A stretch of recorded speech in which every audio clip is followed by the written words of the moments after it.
आप लोगों ने भी सुना होगा कि वक्त से पहले, टाइम से पहले ना कोई चीज़ हुई है ना होगी, तो सही टाइम का हमें इंतज़ार करना चाहिए। उसी तरह से हमारे लाइफ में भी टाइम उतना ही इम्पोर्टेंट होता है। अपने घर के कामों के लिए भी हमें टाइम मैनेजमेंट करना उतना ही ज़रूरी होता है। जैसे कि यहाँ पे मैं गई थी बॉम्बे, और बॉम्बे से आने के बाद जस्ट उसी दिन मेरे बेटे का बर्थडे था, तो मुझे आना ही था। आने के बाद मैंने बेटे का बर्थडे सेलिब्रेट किया।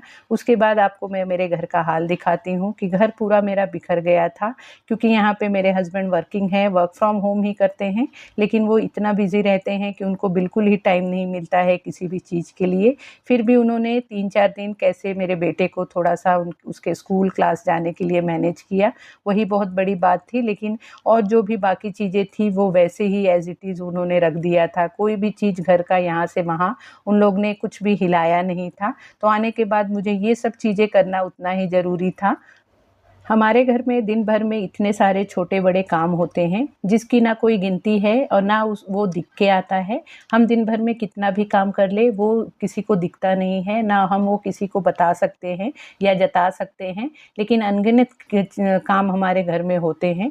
अगर काम को हम दिन भर ही करते रहेंगे, तो एक टाइम के बाद हम ऊब जाएँगे और हमें काम करने का बिल्कुल दिल नहीं करेगा। तो यहाँ पे आप सिर्फ़ 2 घंटा ही आपका जो भी डेली रूटीन का काम होता है, उसके सिवा आप दीजिए। आप देखेंगे कि आपके काम बहुत ही एफर्टलेस हो जाएँगे। दिन भर अगर हम उसी काम में लगे रहेंगे, तो हमारी एनर्जी भी डाउन होगी और हमारा काम करने का एक जो इंटरेस्ट होता है, वो भी चला जाएगा।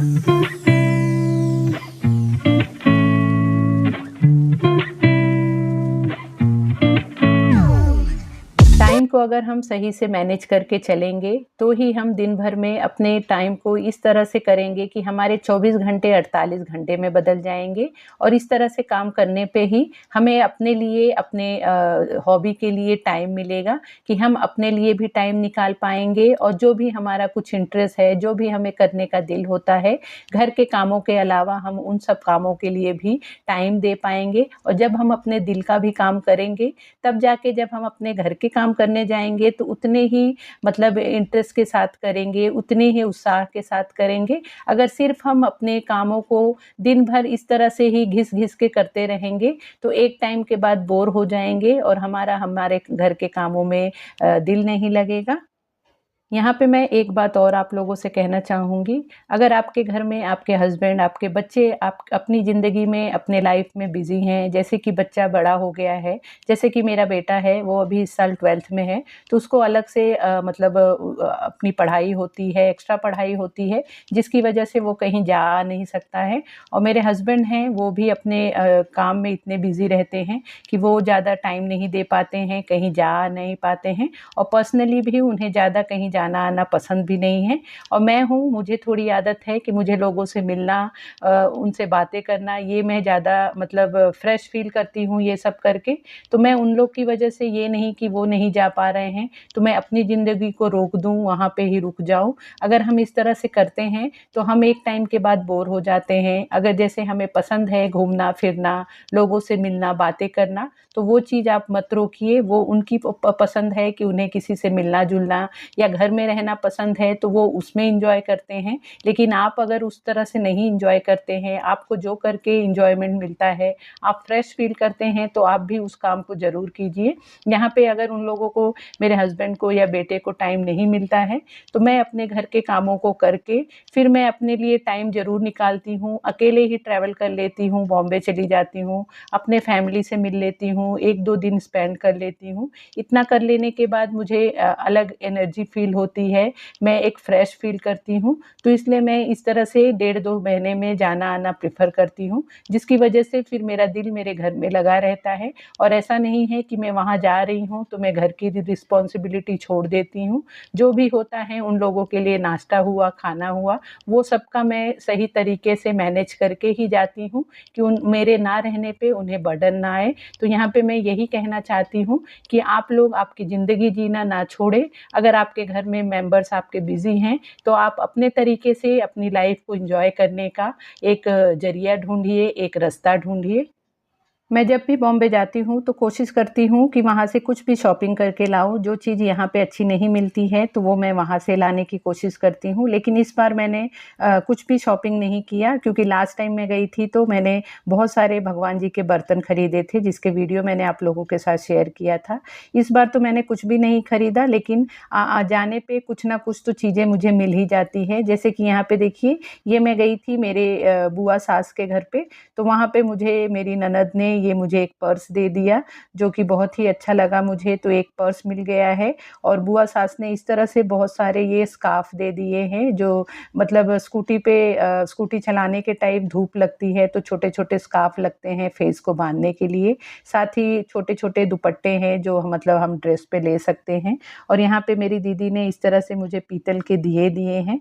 बहुत ही सुंदर सा 2 दिए दिए थे, एक इस साइज़ में, इसी पैटर्न में छोटा-सा था, ये छोटा साइज़ है। वो मैंने कल दिया जला दिया, कल मेरे बेटे का बर्थडे था, तो मैंने दिया जला दिया मंदिर में। और ये बड़ा वाला एक है जिसे अभी मैंने यूज़ नहीं किया है, इसे भी आगे पूजा में यूज़ करूँगी। तो इस तरह से जाने पे काफ़ी सारी चीज़ें मुझे मिल जाती हैं, कभी मैं शॉपिंग कर लेती हूँ, कभी कोई ना कोई चीज़ दे देता है। तो अब यहाँ पे मैं जो बैग लेके गई थी, बहुत बड़ा बैग नहीं लेके जाती हूँ क्योंकि 2-3 दिन के लिए ही जाना था, तो इस तरह से बैग लेके गई थी, तो सब चीज़ों को जगह पे रख दूँगी।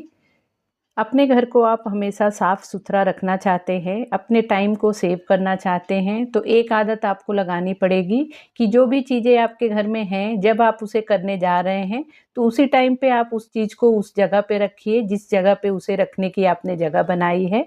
इस तरह से करने पे काफ़ी सारा हमारा टाइम बच जाता है। जैसे यहाँ पे मैं अब आई हूँ, तो मेरे बैग को खाली कर रही हूँ, तो बैग को खाली करने के बाद मैं इसे जहाँ भी मेरे जो भी कपड़े जहाँ पे रहते हैं, वहाँ पे मैं उसे रख रही हूँ। ये नहीं कर रही हूँ कि उस बैग को मैं एक साइड में रख दूँ और 2-4 दिन के बाद फिर खाली करूँ।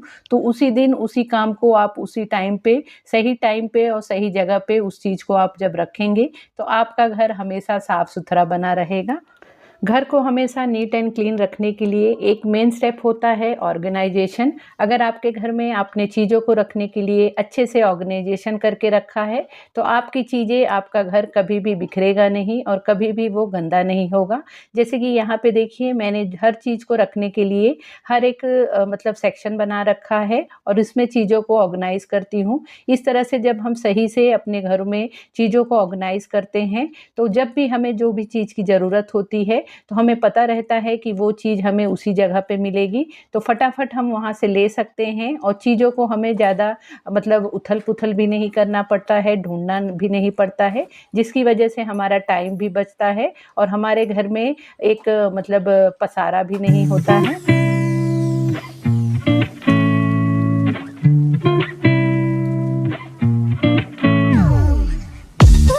अगर आप अपनी होम मेकिंग को स्मूथ चलाना चाहते हैं, तो हमें अपने गृहस्थी को अच्छे से मैनेज करना पड़ेगा। जैसे कि रोज़ सुबह हमें उठना होता है, सुबह-सुबह हमारे पास 100 काम होते हैं, बच्चों को तैयार करना, उनका टिफ़िन बनाना, हस्बैंड का टिफ़िन बनाना, नाश्ता बनाना, बच्चों को स्कूल छोड़ना, लाना, दुनिया भर के हमारे पास काम होते हैं। अगर उसी काम को हम सही तरीके से मैनेज करके चलते हैं, और ज़रूरी नहीं है कि कोई सामने वाला इंसान वो सुबह के टाइम उसके काम कर रहा है, तो वही टाइम पे हम भी करें। हमारे घर में किस तरह से मतलब चीज़ों की नीड है, हमारे हस्बैंड अगर लेट जा रहे हैं, तो हमें उनका टिफ़िन थोड़ा लेट बना के देना होता है। अगर हमारा बच्चा थोड़ा लेट उसका स्कूल है, आफ्टरनून का स्कूल है, तो उसका भी ऑटोमेटिक जो लंच होगा वो लेट होगा। तो उसी तरह से हमें टाइम को मैनेज करना पड़ेगा। ज़रूरी नहीं है कि सामने वाला उठ के सुबह 4 बजे से काम कर रहा है, तो हम भी 4 बजे काम करें। जो रूटीन हमें सूट करे, हमारे घर को सूट करे, वो उस तरह से हमें अपना रूटीन बनाना चाहिए। हो सकता है हम किसी और का देख के उस तरह से 2-4 दिन काम करें भी, और हो सकता है कर भी लें, लेकिन 2-4 दिन से ज़्यादा हम उस रूटीन को फ़ॉलो नहीं कर पाएँगे, क्योंकि वो हमारे घर की नीड ही नहीं होगी उस रूटीन की। तो आपके घर में जिस तरह का नीड हो, रूटीन हो, उस तरह से आप आपका रूटीन बनाइए और उस तरह से आप काम करने की कोशिश कीजिए। तो आप देखेंगे कि आपको थोड़े मतलब फ्री टाइम भी मिलेगा और आप काम को बहुत एन्जॉयमेंट के साथ भी करेंगे। आप लोगों से बातें करते-करते यहाँ पे देखिए मेरे दोनों बेडरूम और हॉल को मैंने अच्छे से समेट लिया है। जो भी चीज़ें जहाँ पे फैली हुई थी सभी को मैंने जगह पे रख दिया है। बिस्तरा भी अच्छे से झटक दिया है और उसे भी अच्छे से सेट कर दिया है। आप कभी भी आपके घर को जब समेटने जा रहे हैं, साफ-सुथरा करने जा रहे हैं, तो सबसे पहला काम यही किया कीजिए कि जो भी घर में चीज़ें हैं, उसे पहले आप जगह पे रख दीजिए। जगह पे रखने के बाद ही आप देखेंगे कि आपका घर 90% साफ लगने लगेगा। उसके बाद फिर आप डस्टिंग कीजिए, मॉपिंग कीजिए। अब यहाँ पे मैं किचन में आ गई हूँ। अब किचन में जो भी चीज़ें जहाँ पे पड़ी हैं, वो चीज़ों को पहले जगह पे रख दूँगी। उसके बाद अच्छे से दोनों प्लेटफ़ॉर्म को क्लीन करूँगी, साथ ही ये सिकड़ी को क्लीन करूँगी क्योंकि किचन सबसे ज़्यादा ज़रूरी होता है क्लीन रखना। जितना हमारा किचन क्लीन और ऑर्गनाइज़ रहता है, उतना ही हमारा किचन में ज़्यादा दिल लगता है क्योंकि ज़्यादा टाइम हम औरतों का किचन में ही निकलता है। तो किचन को हमेशा हमें साफ-सुथरा रखना चाहिए। यहाँ पे मैं एक बात और कहूँगी कि बहुत सारी सिस्टर्स हैं, बहनें हैं, जो कि बहुत ही ज़्यादा प्लानिंग करती हैं, सोचती हैं कि अगले दिन से मैं ऐसे काम करूँगी, अपने घर को ऐसे रखूँगी, लेकिन वो हो नहीं पाता है क्योंकि हम इतना ज़्यादा सोच लेते हैं और सोचने में हमारी एनर्जी इतनी वेस्ट हो जाती है कि फिर हमारा काम करने का दिल ही नहीं करता है। तो ज़्यादा कुछ सोचने की आपको ज़रूरत नहीं है। आप बस काम करने के लिए शुरुआत करें, आप खड़े हो जाएँ, जब जैसे-जैसे आप काम करना शुरू करेंगे, आप खुद ही देखेंगे कि आपके अंदर एक अलग ही एनर्जी आ जाएगी। आपको खुद ही दिल करेगा कि मैं ये भी काम कर लूँ, ये भी काम कर लूँ। तो आप ज़्यादा प्लानिंग ना करें और सिर्फ़ आप आपके काम पे फ़ोकस करें।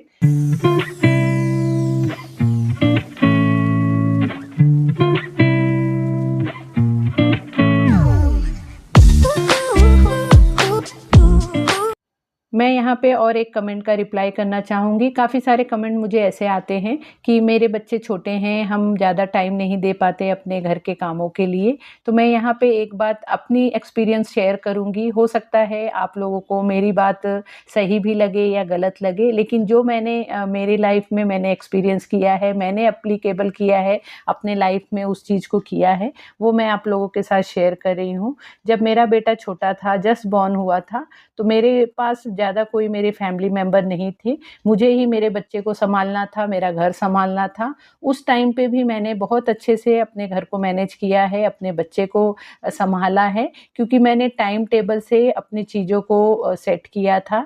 जैसे कि हमारे बच्चे छोटे होते हैं और बच्चों को आप जिस तरह से ढालेंगे, वो उस तरह से ढलते हैं। अगर उनका आप प्रॉपर टाइम टेबल बनाएँगे, जैसे कि सुबह उन्हें आप कितने भी बच्चे छोटे होते हैं, अगर आप उन्हें नॉर्मल तरीके से उठा दे रहे हैं, आफ्टरनून में आप जब रेस्ट करने जा रहे हैं, उन्हें साथ में लेके सुला रहे हैं, तो 2-4 दिन हो सकता है वो नहीं सोते हैं क्योंकि उनका टाइम अलग होता है।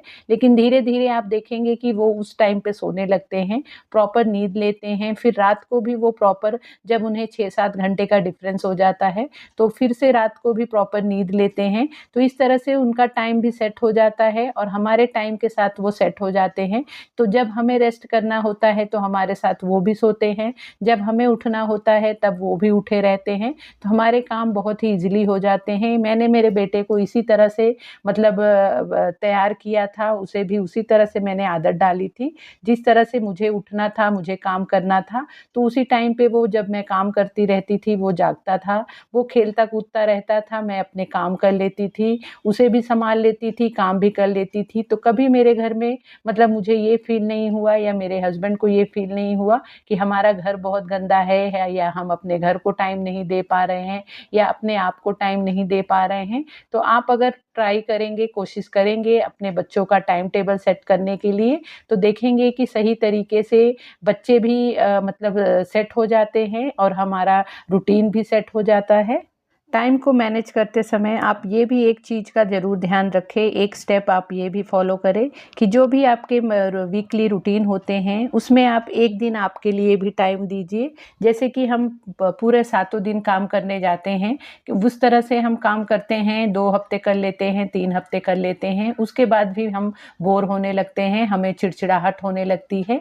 तो इसके लिए आपको क्या करना है कि जो भी आप वीक का रूटीन बना रहे हैं, उस रूटीन में एक दिन आप आपके लिए रखिए, उस दिन आप ऑफ रखिए। जो भी आपके घर में बेसिक काम है जैसे कि खाना बनाना हुआ, खाना खिलाना हुआ, बर्तन धोना हुआ, सिर्फ़ इतना ही काम कीजिए, एक्स्ट्रा काम आप मत निकालिए। जी, आप उस दिन थोड़ा रेस्ट कीजिए, फिर उसके दिन नेक्स्ट डे आप वो सब कामों को समेट लें।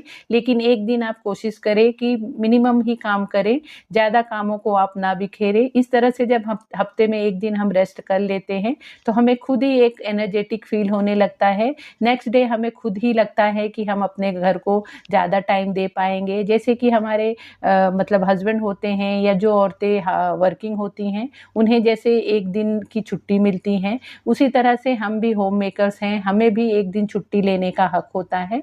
तो 1 दिन आप आराम कीजिए, जितना कम से कम काम करेंगे, उतना आप अगले हफ्ते के लिए पूरी अच्छी तरह से तैयार हो पाएँगे।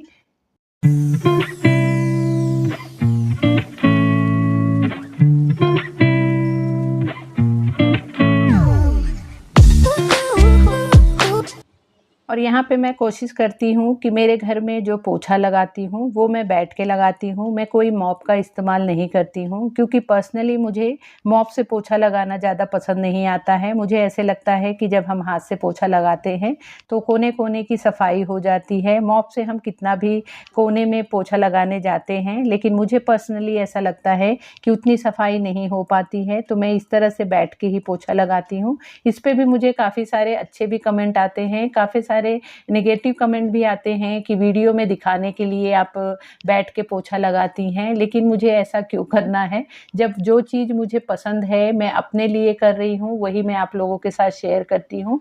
कोई चीज़ मैं दिखाने के लिए नहीं करती हूँ। दिखा के मैं 1 दिन दिखाऊँगी, 2 दिन दिखाऊँगी, कितने दिन मैं आप लोगों को दिखाने के लिए पोछा लगाऊँगी? ये चीज़ पर्सनली मुझे पसंद है, इसलिए मैं वो चीज़ करती हूँ। और मुझे पर्सनली मतलब ये पसंद है कि जितना जब तक मेरा हाथ-पैर चल रहा है, तो मैं उतना ज़्यादा से ज़्यादा अपने हाथ-पैर को एक्टिव रखूँ। एक उम्र के बाद तो हमसे ये सब पूरे काम तो होंगे नहीं, तब तो हमें कोई हाउस हेल्पर लगेगा ही। लेकिन जब तक हो पा रहा है, मेरे हाथ-पैर चल रहे हैं, तब तक मैं करने की कोशिश कर रही हूँ।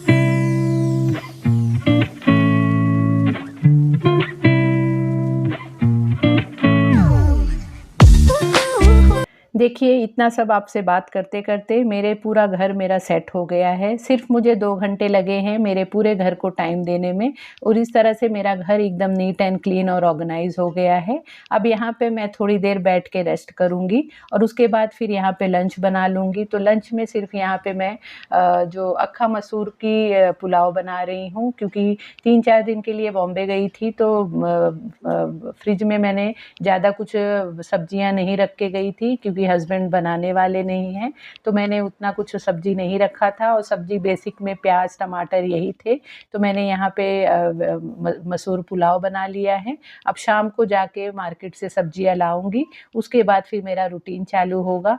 सो फ्रेंड इस तरह से था ये मेरा आज का वीडियो। आई होप मेरी ये वीडियो आप लोगों को पसंद आई होगी, आपको यूज़फुल लगी होगी, आपको अच्छी लगी होगी। अगर आपको मेरी वीडियो अच्छी लगी हो तो प्लीज़ वीडियो को लाइक शेयर करना और मेरे वीडियो को शेयर भी ज़रूर करना और साथ ही मेरे चैनल को भी ज़रूर सब्सक्राइब कर लेना। तो मिलते हैं फिर नए वीडियो में। Bye bye.